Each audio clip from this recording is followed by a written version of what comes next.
Good day, everyone. We'll get started and make introductions in a couple of minutes here.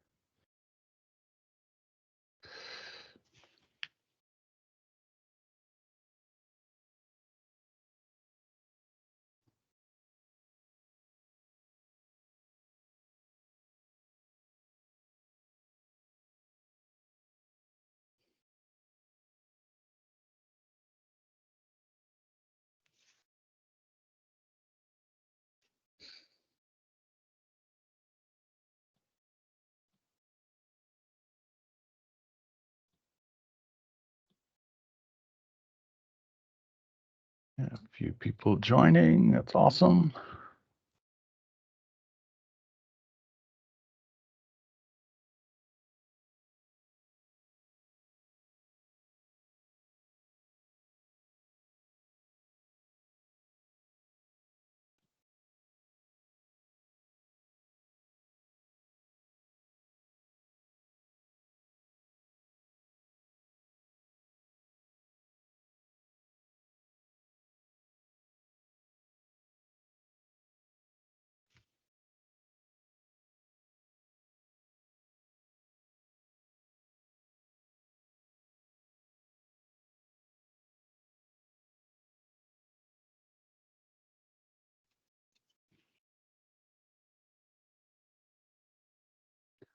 All right. I think we'll get started. We're at 9 bells. So welcome, everybody. I'll say good day in case you aren't from a morning time zone at the moment. My name is Alan Boyke. I'm one of the founders of NIALI, and we're pleased to host this session about unlocking the potential of LPS, the last planner system. Um, just a housekeeping note, we'll run about 45 minutes, dedicate the last 15 to questions that you may have. Uh, it'll be a conversation we're having with our guests, who I'll introduce in a second. So as a participant, you have, and we'll be answering questions in the chat, just to mention that. And your jobs as participants is to take away at least one thing that you can implement on your projects or in your organization.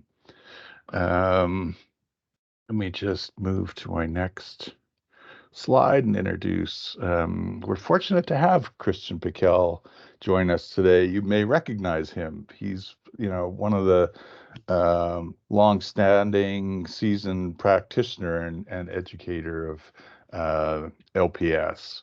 Um, More than that, he's actively involved in raising the tide of planning effectiveness in construction. So dedicated to all of our success. And he's the managing principal, lead coach at the ReAlignment group, as you can see. And he's offered to supply us with tips and insights that you will take away today. So hello, Christian. Welcome. Thank you. It's a pleasure to be here. Yeah, that was quite an intro. I guess let me jump in. I'll share a little bit of my background of how I got to implementing and coaching last planner system these days. So for me, my construction career actually started in the mechanical world with a mechanical design build firm on the west coast of the U.S. And being lucky, I guess, or fortunate to be in the right place at the right time, it was one of the early adopter firms of Lean. So we actually had some people come into our shop when I was a little project engineer, pretty green, fresh out of college, that came in and if you've been around Lean last planner circles, you'd probably recognize the names of some of the early folks that were driving this. But we had a workshop in our office, and we were told that, from now on, in addition to all the other work that we had to do, we're going to meet with our foremans on a weekly basis and work out weekly work plans and do some look ahead planning and actually measure our weekly work plans to see how we did against what we said we were going to do, and then understand where we couldn't do what we said we were going to do, what the reasons were for that. And I don't think anybody called it last planner system yet. And it was not known to me at the time until much later when I started really getting involved in lean construction in the community and all that kind of stuff. And I went back into the archives on my computer and found this early spreadsheet from back in those days that was just labeled lean construction, and it was a weekly work plan document. I'm like, oh, okay, now I get it. So I guess all that to say is I approach Last Planner System sort of with those beginnings. It's really about what's practical, what's hands-on. My career with lean in general has taken a lot of different paths over the years or decades, from working in the trade world to jumping into healthcare development to jumping into a healthcare owner that was huge into IPD and lean practices, so we could really start to look at how we implemented these things holistically for project delivery, really from the earliest internal conversations to project planning all the way through startup and turnover to the operations team when we handed off the project to the end users. And then, yeah, so in since 2017, I've had the opportunity and the fortune to be able to do this work in a coaching role, which has been interesting.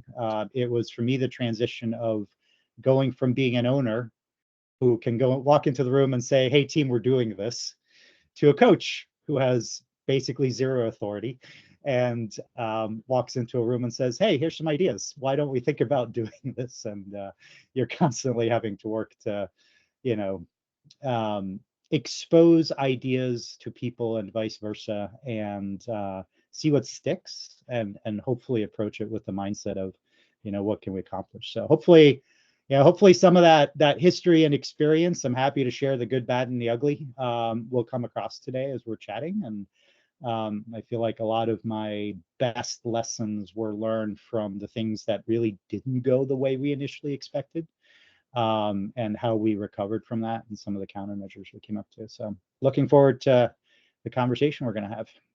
Yeah, that sounds really good. And I think, lessons learned, you might even be parroting what some people on the call are thinking or facing. So that I think would be, very, very, very helpful. So Yeah, let good. me just quickly post the agenda so everybody knows what we're going to be on about.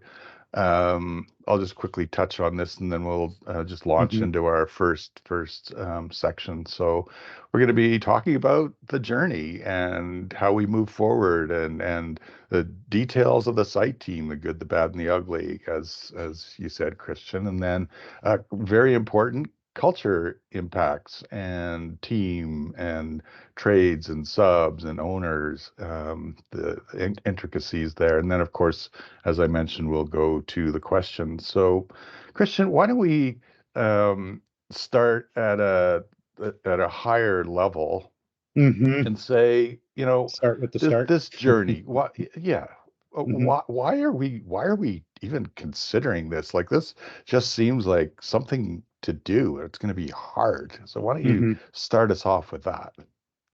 Yeah, so it is the fundamental question. Like from one of the big lessons learned I've had through, especially my coaching career, is as a lean practice, we need to be able to start with the problem statement. We've had sort of eras and maybe errors in lean coaching world, where we've leaned too much into pushing tools and process. You know, Mm, it's that shiny new object mentality, or keeping up with the Joneses, right? My next door neighbor's doing this, so I've got to do it to keep up as well. And we don't stop to think about, for me, for my organization, for my project team, what is it I'm actually trying to accomplish? What is it we're trying to accomplish? What is our reason for why we should try something differently? Um, and there's a big risk in when we skip that and we can't articulate it well, that we're always going to be sort of pushing rope up a hill, because it's really hard to bring others into the conversation productively if we can't say, here's why this matters. Like, mm, here are the challenges, here are the things that don't go as well as we would like them to. And, you know, the community, lean construction community, people that promote last planner system and teach last planner system obviously have their answer to it, right? Last planner system is a method of production control. It's about driving more reliable workflow through continuous improvement, which sounds great, but what does that mean to me, right? What does that mean to me Mm, if I'm the superintendent on the job site? What does that mean to me if I'm the project manager? What does more reliable workflow look like, and how does it make my life easier as I'm delivering the project? So I think that is, as we decide to start the journey, um, depending on whether you're an owner, general contractor, design firm, trade, pull your folks together and say, hey, there's a super simple exercise I often do when I kick off teams. It's called love and loathe. I didn't come up with it. I inherited it from others in the industry, but it's essentially a sticky note based quick brainstorming activity of, think about you're driving home from work at the end of the day and you're energized. It was a good day. You're fired up about coming back the next day. What were the things that really got you energized? What are the things you mm, strive for that feed you and keep you coming back? And on the flip side, right, you're heading into the job the next day and you've got anxiety, you're frustrated, things just you feels like you're beating your head against the wall. What are those things? mm. And maybe we discover some things if we pull our group together in the loathes, that something like certain lean tools and last planner system could help us address. And then we start to pull the tool, right? We start to pull Yeah. the tool in process instead of pushing Yeah. it. Can you give a couple of examples of things you've heard? I think that'd be interesting, both the loves and lows, like some that stick out in your mind that were, oh Yeah, man, I've got a collection of photos from all the different workshops when I finish up with the flip chart boards of sticky notes in the loves and lows category. So maybe someday I'll publish a book. But Yeah. it's really all the things that you would expect when it shouldn't be surprising maybe, but basically all of the things that end up showing up as loathes are the things that keep us from being able to do productive value added work. It's the waiting for answers, it's the non-committal behaviors, it's the finger Right. pointing, it's the having to sandbag because I'm worried about what's going to happen to me. It's all of those things that we're very used to seeing in the construction industry that we just wish weren't there. And it's usually the stuff we end up spending so much of our time on. And we know it's not really adding value to the end product. And it's just stuff we end up having to manage. So it's a lot of those types of things. Like it's very encouraging that when I do those, it pans out Yeah. every time that people really just want to show up and be productive and do valued work. Well, yeah, and it sounds like, just even dealing with the why, that starts to Mhm. get the team focusing on, they're actually Right. all of a sudden they don't know it, but they're being lean, right? Like Yes. they're figuring Yeah, out how to get better by saying, I have a exactly. problem. Right. That's the end of that exercise that I sort of sneak in through the side door before we even talk about what lean is. So we do this love and loathe, and then we say, hey, let's take some of these lows and pick the top two or three that we can all agree on, and let's design some solutions so that they don't Mm. frustrate us as much on this project. And guess what? By the way, if we do that, that is a lean continuous improvement exercise right there. It's as simple as that, right? Yeah, And that is that's a so really good so way rich. to tie people in. Yeah, absolutely. And then, of course, the next step is, okay, I'm going to do it. And we're feeling like, oh man, we're going to get better. Yeah, So let's just talk about that path. And of yeah, course, we'll talk about the team in a minute, but sure. let's talk about some of these pitfalls that some of the people on the call can relate to. Yeah. So I think starting with the why is avoiding one of the most common pitfalls, right? There's so many times when I will show up to coach a team, and the why with the team is somebody in a leadership position somewhere in another office said we have to do this, and Mm, that's all we got, right? And so it's sort of all uphill. So if we can enter the conversation to begin with this is what we should be able to expect out of doing this successfully. I think that's huge. Um, some of the other pitfalls are maybe the wrong why. I have run into I have run into misunderstandings of what we're actually intending to get out of Last Planner. You hear a lot of just, I want to be able to hold the trades more accountable or whatever. And it really does need to be anchored in sort of lean principles and lean practice of, right, visual management. We're going to collect information on how we're doing, how we're planning, and based on that, drive conversations about how we improve. um, the other big pitfall I've seen is leaning too much into only one piece of it. And what I mean by that is, probably some in the audience have heard Last Planner system be synonymous with pull planning, is one example. That's not the only example. But there are cases where teams will say, we're really good at this and we're really focused on this and we spend all our time doing pull plans. We don't really do daily huddles. Our superintendent runs around and meets with each trade individually, or we don't really do a weekly written work plan, but everybody knows what they're supposed to be doing. Or we kind of do a pull plan maybe, but we really have the contract schedule that we're using for other things. And maybe the most fundamental part is the first conversation of Last Planner, which is really the project strategic roadmap, the milestone planning conversation. I see so many teams that begin and just jump in with a pull plan without the whole team having really good, clear context of what the overall roadmap looks like. And that is a big pitfall, because we can often spend so much of our time pull planning, in the weeds without seeing. We basically miss the forest for the trees, Right. right? We spend too much time at the So, the detail level. so you mentioned, an important first step is milestones.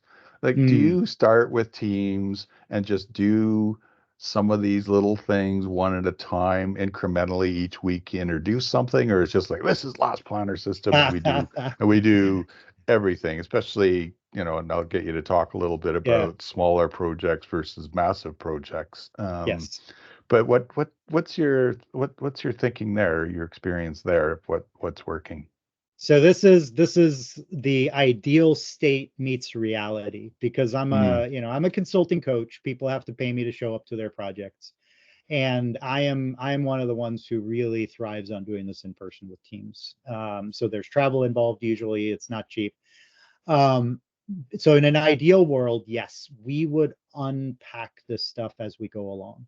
So we would, before we even get into the first pull plan, we would do some teaching and introduction. We would get everybody really anchored around the milestone roadmap, and we would spend the time up front with whoever's available, from the project owners, the general contractor, the design team, any stakeholders, to really, any of the trades that might be involved early, to really get into, let's build our visual roadmap for the project. Let's understand why it is what it is. What are the decisions that go into this roadmap? Let's build this in such a way that it is going to be usable for, the road atlas. Like, this is our path, big picture, and these are the big things we need to accomplish. And then that sets the stage for everything else. okay. Then later, one of the other factors is, the reality is I often get hired to do a boot camp and kickoff, and we do it all in one shot. And we go from, here's your milestone plan, to let's do a pull plan, to then let's get into our look ahead planning and weekly work plan conversation. And one of the things I've realized is, a lot of times when teams start at the very beginning, our pull plans aren't really all that valuable yet, because we don't know how to make a reliable weekly work plan yet. We don't know how to make a reliable 6-week look ahead plan yet. And if I can't make a reliable weekly work plan with all the trades collaboratively, how likely is it that my pull plan is going to be reliable, right? For Hmm. something I'm planning a few months from now. So there, if I had my ideal state, I really would start it that way. Like, let's understand the roadmap. Let's get into planning weekly and getting our weekly work plan mechanism in place. And then let's add our look ahead planning and our constraint identification and management.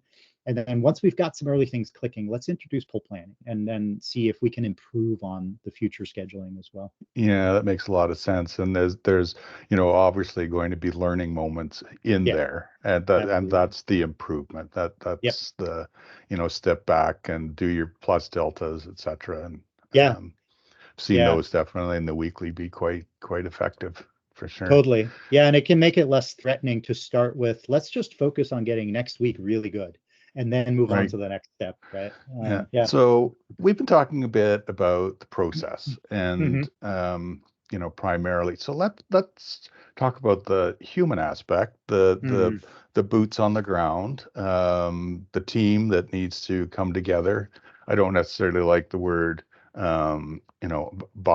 I don't know if adoption is a better term. Yeah. Why don't you talk a little bit about that, Yeah. lessons learned, because it's clearly going to be change for people. Yeah. And most people, the love and loathe, Yeah. most people don't like change. So how do we get over this? How can we help people get through this part?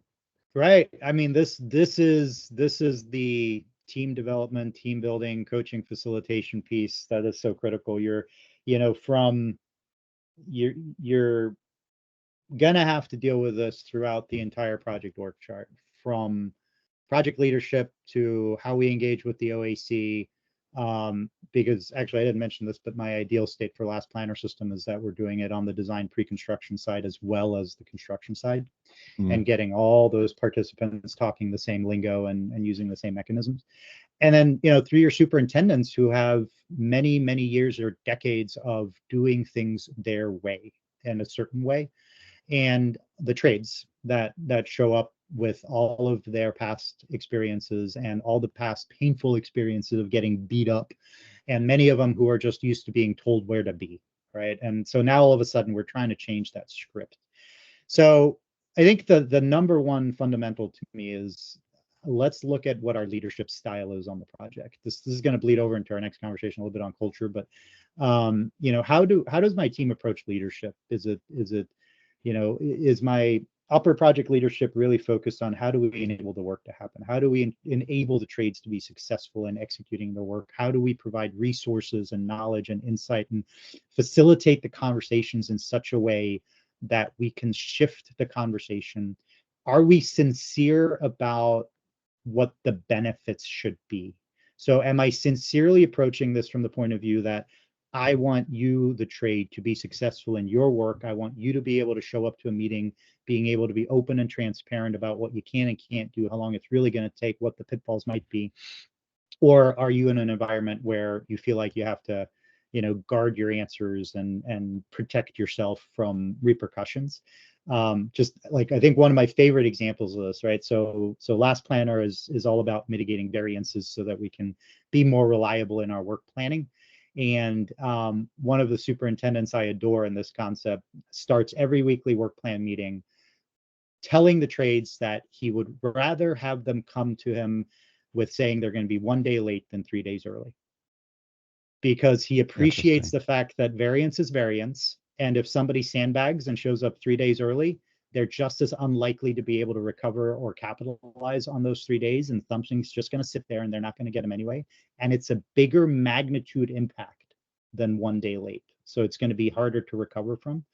And so that kind of sincerity in how we approach the discussion, I think is really critical. I've had a Yeah. counter example where I did a pull plan with the trade superintendent. It was all hunky dory at the beginning, and then when we were done, the superintendent came in and put packing tape over all the stickies and said, "Well, that's it. I got them now." So you can imagine how much purchase we got in terms of buy-in with the Yeah. trades in that scenario, right? So do we really mean it when we want this to be a collective enterprise, and we want this to be a collective experience, and we want everybody's input, we want everybody to be successful, and we know things are going to not go the way they're planned? And are we going to be sincere about how, what happens when that happens? Do we learn from it? Do we beat people up? Do we start writing letters? What's our reaction going to be? Right. So, Yeah. I mean, do you have to, work with the leaders beforehand and say, look, LPS Yeah. isn't just about removing, avoiding variance, and taking care of, business. It's about getting the value out of some of the people that really know what they're doing. How Hmm. do you pull that? Like, isn't that a Yeah. certain kind of behavior for the leaders? Like, how do Sure. you build that into the Yeah. team? Yeah. I mean, again, in an ideal setting, yes, we do some upfront work strong facilitation and coaching along the way can be helpful. Hmm. There's a lot of just actually both under and overestimating what the trade will bring to the table. It's Right. totally legit that, essentially, especially in certain markets, in certain sectors, the trade that shows up, if you have a trade foreman show up to your planning meeting, they are not empowered or informed by their office with all the information they need to be effective planners, right? And that happens all the time. And so how do we react to that? Do we take on a coaching and mentoring role, or do we just drop back and say, okay, I'll just tell you where you need to be?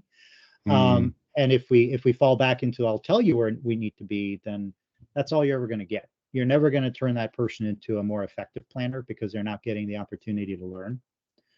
And so Yeah. that goes into how we approach leadership. I'm a huge fan and proponent of servant leadership. If folks Yes. want a good book to read, pick up The Servant, read it, love it, become it. I think our industry needs a lot more of that. And I've seen a lot of that style of superintendent. Like, we have things to do, we have goals to meet, and we're not going to baby people, obviously, and we're not just going to coddle people. But there is this element of, I am in service to the people that need to go get things done, and how do I best support them in that effort? Yeah. Yeah, that's right. I think I read a nice article where it's I don't make honey. I'm a beekeeper. I take care of bees. I'm their Yeah, servant. I make yeah, honey. They right. make the I honey. Yeah. exactly. And when you think about, we're all engaged in this. Hopefully, most of us are engaged in this from the point of view of, we want to move our industry forward, right? And we're not going to move our industry forward in terms of becoming better planners unless we intentionally build better planners up and down the entire org chart. So I think that's got to be part of our objectives. Yeah, I Um, think you and yeah, yeah, and I think that nuance starts to get at culture. And I think the reason it that we does. wanted to talk about this is that a Mhm. lot of we see a lot of people that are voluntold to, get lean, get the tools, make us better, make us more on time, make us, and some of the things that you've said, say, wow, that's just such a small part of the whole equation. So let's talk about, the Yeah, culture and the organization. You I poked at I that a little think bit. so. I think that's exactly right. And I've had it's not my story, it's actually somebody else's story I can relate. But when we approach it with, we must become lean, we don't know exactly what that means, but here's some tools that we can use. Right. It is just about guaranteed to backfire on you. And I think my funniest example of that I got from a general contracting buddy, who walked into a superintendent's office on site and asked, "Hey, what are you doing?" And the superintendent's response was, "I'm doing my lean paperwork." Oh, that's So you fabulous. can guess how much lean they were getting out of that. When the reality of lean, it's like, how much are we empowering people to solve their little problems every day? I was recently Mm, on a project, big project, lots of people. And I remember, one of the that conference rooms and the trailers and all this stuff, and they were using whiteboards, dry erase boards on the conference room doors for signups. And one of these things had fallen off because it was up there with sticky note, double stick tape. right. And I walked by that thing. I mean, there were other ones that had fallen off where I actually went out and bought the sticky tape and put them back up. But then this one was sitting there on the floor for months, and it was nobody's problem to fix this. And across the Hmm. board, people were frustrated with how challenging it was to find conference rooms, how the sign up system was terrible. People were wasting time running around looking for rooms. And, there's bigger challenges to solve there, but nobody took the step to solve the little problem of, this one dry erase board has fallen off and is laying on the ground. And so think about your culture, right? Like, how much are your people on a daily basis, on a weekly basis, able to bring up, hey, this is annoying and this seems like it could be better. Can we do something? Can I do something? Should I even need to ask, right? Does your company have a policy of like, dude, if it's $500 or less, go solve it. Great, thank you. Or whatever the case may be. Or do you have a system by which people are actually recognized for the small improvements they're making? And are we engendering that curiosity and interest in learning it's got to be channeled, it's got to be led and moved in the right directions, but that's really where it starts. If you build that kind of culture of, I want to do better things. I hate doing non-value added busy work, so let's look for a better way. Then you can start to pull the tools in and say, hey, here's an example of something other people are doing in lean. Let's try it and see if it helps us solve this problem. And then curiosity meets some of the established work that's already been done with the tools that are out there. And then you can really, then you get something that you can work with, and you're not bombarding people with new things they have to do in addition to their regular job. This just becomes the way things are. And I think that's right there with Last Planner System. If we approach project planning in this way, that's really where the magic happens. It's when we approach it with, I know all the answers, just do what I say, that's typically when it falls apart. So Right. I think from leadership, from servant leadership to, how problem solving oriented are my people, to how curious and how learning based is my culture, how open and transparently can I talk about what's not working? Like, this pisses me off every day. Can I say that? Do I get yelled at Right. for saying it, or do I Right. now find myself being thanked for bringing up, and oh, by the way, help us figure out how to fix it? Yeah. No, that's So that's interesting. that's the ideal culture I think you would like to find to really drive success in this stuff. So let's just Uh, finish off. I mean, we're yeah, going to open the floor to questions. I haven't had awesome, love it. any come in because I think while you're talking, you've been answering people's questions. Okay, well, But bring them on, folks. but I just want to get your perspective on the industry. I mentioned that Yeah. you're, dedicated, and you've mentioned that term to, raising the tide, I'll Hmm. call it. Let's Hmm. talk about the last 3 to 5 years. Have you seen any any movement or any change in Hmm. terms of champions, or I'm seeing more and more of this. It's becoming less and less friction, or there's better respect for people. Like, are there any highlights that come to mind? um oh, I see some of my friends on the chat, that's great. So Nice. what I have seen over the last 3 to 5 years is, I mean, there's constant change. And one of the Right. things, especially as I've moved from healthcare into coaching, like I think in the healthcare market, which, I was significantly involved in for quite a while, um, there's new players, there's players that revert, there's changes in leadership that affect these things all the time. So that's going to be normal. There seems to be more of a maturity of, several large players that are, have sort of managed some maybe more permanent shifts in how they approach work and are cultivating people. Um, from my own coaching, what's been interesting is I've really spread out into a lot of different market sectors. So what I have seen is it is it feels like, from my perspective at least, that it is jumping and starting to root and grow in more new markets. I've got a lot of clients in residential, which is interesting. I've been doing some work in like mining and infrastructure. It's really taking a big turn into manufacturing, led by some different big owners. And so there's a spread there, and each of those also brings its own challenges, because each of those market sectors has its own culture, right? And if you, depending on the scale of residential, that's going to attract certain sized trades, and it can be harder in smaller trade circles to find people that have been exposed to this and have done the training. So I see that. We've done some through some of the organizations. We've done some fun and good work, I think, over the last several years to get organized around coaching.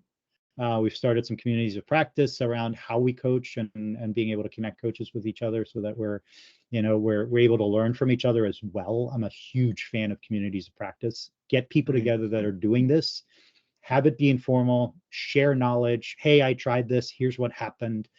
That's really how we get people fired up. When I know other people are running into the same challenges, and I can draw ideas from other people who are living the same thing I'm living, and not just from some experts in a room.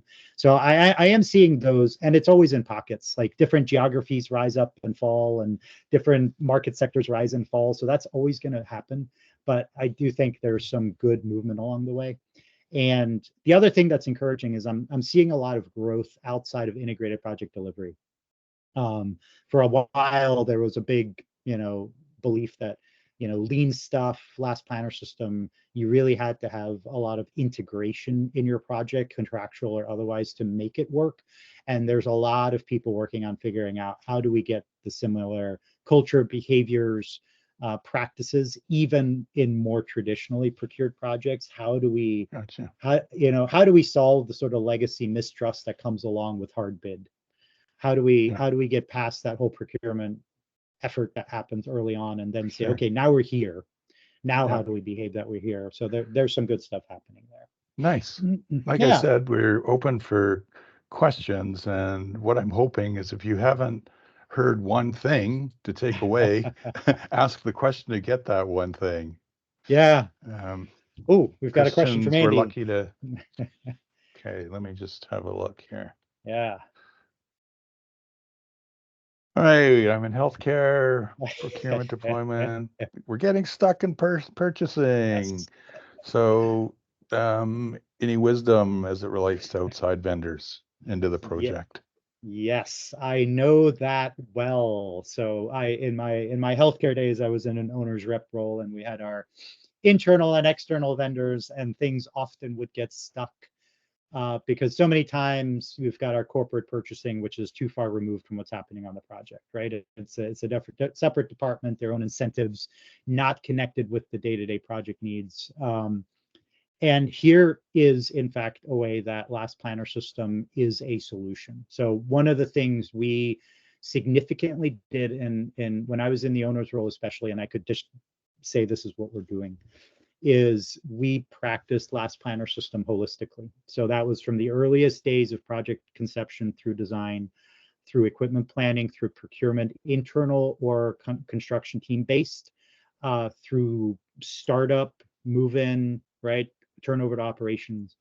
All of those different internal and external participants, stakeholders, vendors got pulled into some last planner system conversations, and we managed commitments. We had visual plans to support those things. And that is really one of the most, you have to find a way to build those conversations and build the discipline around, we're going to make the plan, we're going to make the commitments, we're going to check in on these commitments on a weekly basis, we're going to expect everybody to show up to the huddles and explain where you are with your commitments, and bring the Right. right people to the room. It is so So you critical. actually assign activities, or do you do it through a constraint log saying, I'm not going to be able to deliver this in 3 weeks unless I Oh, get it's that stuff on site? Like yeah, what's your no, it's preferred method? it's the same as in construction. We have our pull plan, we have our look ahead plan, and the person who is directly responsible for making that purchase is up there putting their sticky note up saying, Exactly. in order to get it on site by this milestone, and the lead time is this, I have to issue the PO by this date. In order for me to issue the PO by this date, I need leadership approval by this date because it takes me a week to write the PO. And it's exactly the same conversation. So you have to get the people in the room and negotiate those commitments. Yeah, that's interesting. It comes down to people. Absolutely. I see a comment that, I try certain things, and Yeah, it we hate to talk about promises and commitments, but if something isn't delivered, it really deals with it. It kills the team morale. It kills the project morale. there, That's when you get the finger yeah, pointing and all that business. So, there and is I think there you've is a alluded to that. reason. There's a good reason that last planner system conversations are set up the way they are and have the meetings that they do. Like I get the tracking matrices and the lists we send out and the percentage completes, but via email, those things are so easy to ignore. When you have a Mm, visual pull plan right in front of your face and everybody is either in the same room or with cameras on looking at the same piece of information, and I actually have to stand up in front of my peers saying, I'm not going to be able to issue this PO on time. That is direct and in my face, right? I can't hide behind an email or some other explanation. It happens immediately, and it's right there. right on. Mhm. Anybody else? Oh, I got some reading to do. Cannot do. We don't want to be. Are you reading that, Christian, as well? I'm looking at it. Yeah, yeah, Uh, yeah. did you want to talk to that? Can you I help mean, with that? honestly, this is going to sound a little harsh and blunt, but the idea that you're handing off to a contractor is an illusion. We're not buying a widget, we're buying a service provider. And what we do as owners and developers in the decision-making loop has such an impact on the project development. I get the liability of the idea of directing and then being faced with, oh, here's a change order because you said this. We spend so much time, and this is going to be a critique of our industry, we spend so much time, so much of our valuable time on doing paperwork for the potential bad things that could happen.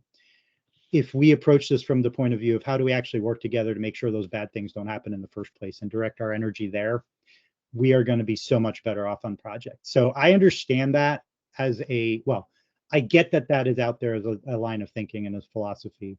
I completely disagree with it, but Yeah. I understand that that's what you're living. So, there are plenty of teams that do last planner system without owner engagement. So your contractor, you can put it in your RFP to say, we want our contractor to do LPS on the project, and they can still do it.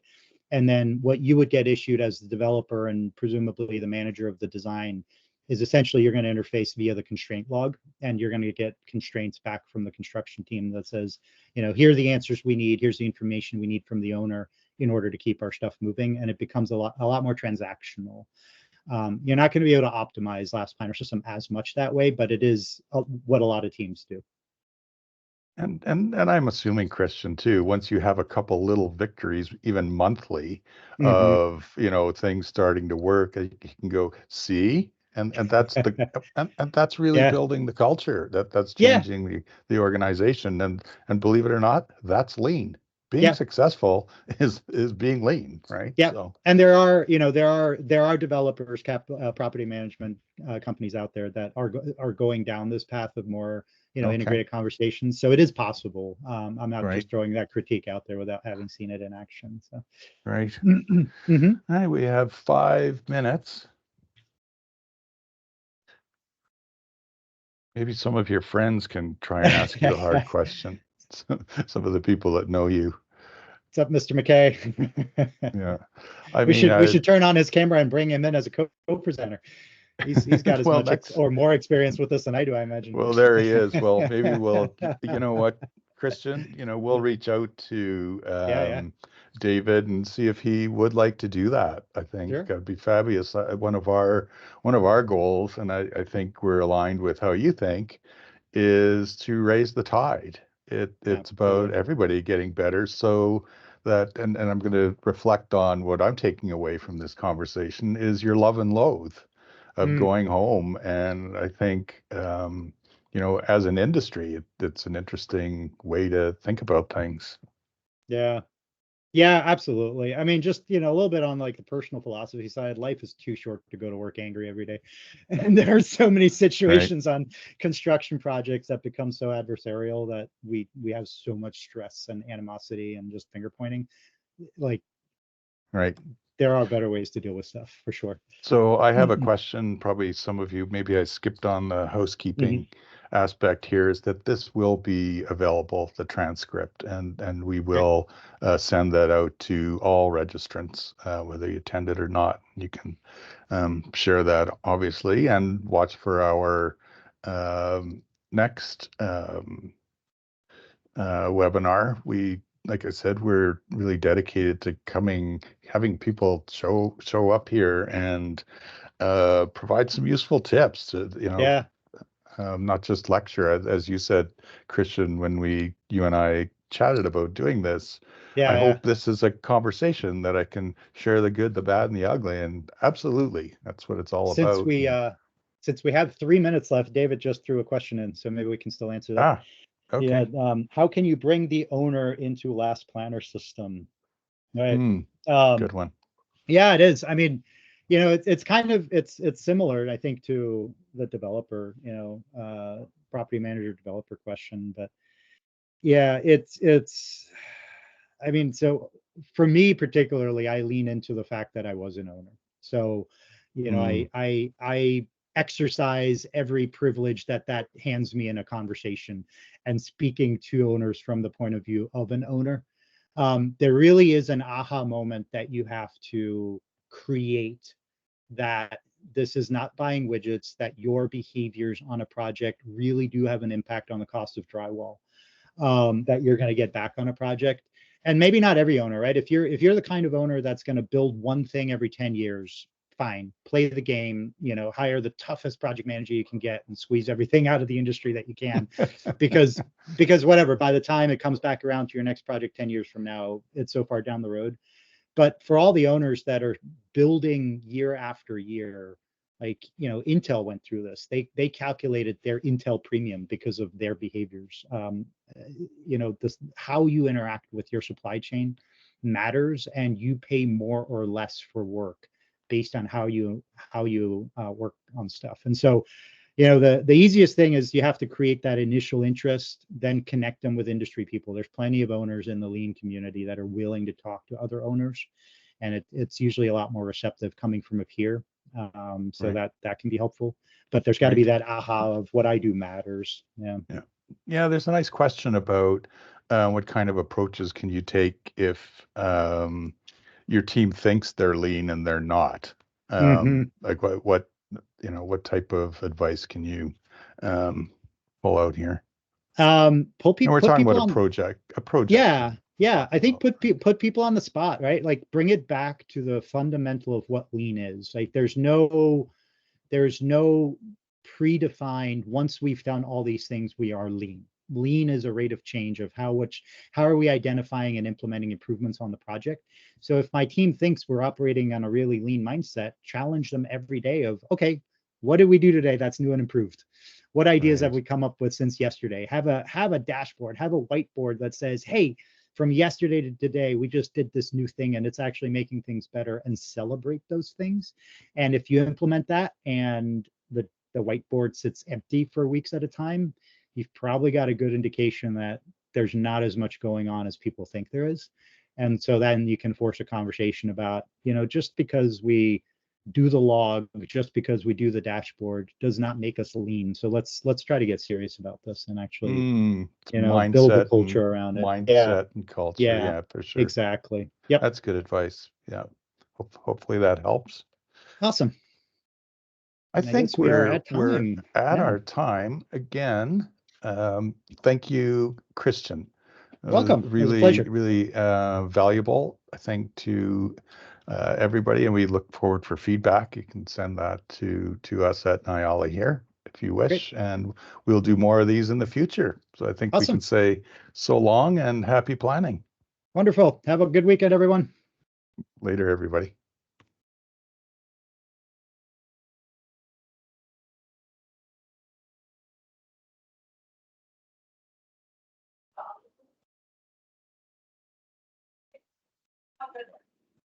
All right. We'll see ya. Yeah, I'll catch you on the other side.